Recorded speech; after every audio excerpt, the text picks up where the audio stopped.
बहुत समय पहले सिंध के एक शांत शहर हैदराबाद में एक बालक जन्मा।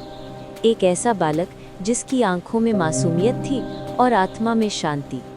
उसका नाम था दादा लेखराज। समय बीता और वही बालक एक सफल हीरा व्यापारी बन गया। ईमानदारी, पवित्रता और सच्चे व्यवहार से उसने लोगों के दिलों में अपनी जगह बना ली। लेकिन उसे खुद भी नहीं पता था कि उसका असली सफर अभी शुरू ही हुआ है। साल था 1936। एक दिन ध्यान में बैठे हुए लेखराज जी को एक अद्भुत दिव्य अनुभव हुआ।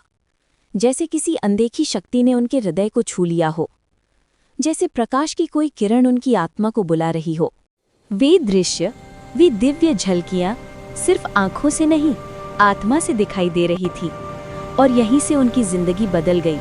उन्हें लगा कि परमात्मा उन्हें किसी महान कार्य के लिए तैयार कर रहा है। धीरे धीरे उनके चारों ओर लोग इकट्ठे होने लगे। महिलाएं, बच्चे, साधक, सबको लगता था कि यहाँ कोई अलौकिक शक्ति काम कर रही है।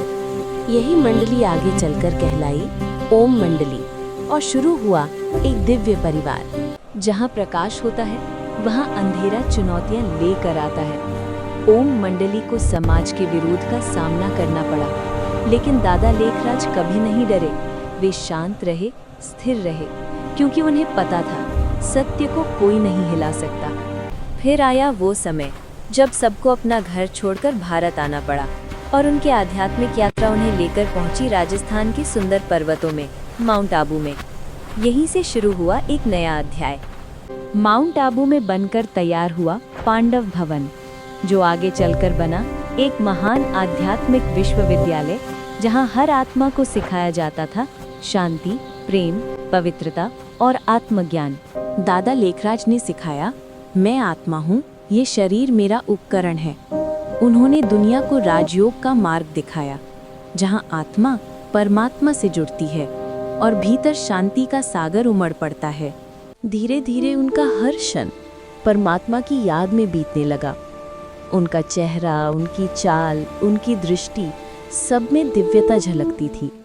18 जनवरी 1969 की सुबह दादा लेखराज गहरे योग में बैठे थे। वो क्षण बहुत शांत, बहुत पवित्र, बहुत दिव्य था। और उसी योग में उन्होंने अपना शरीर त्याग दिया। उनकी आत्मा परमात्मा की गोद में समा गई।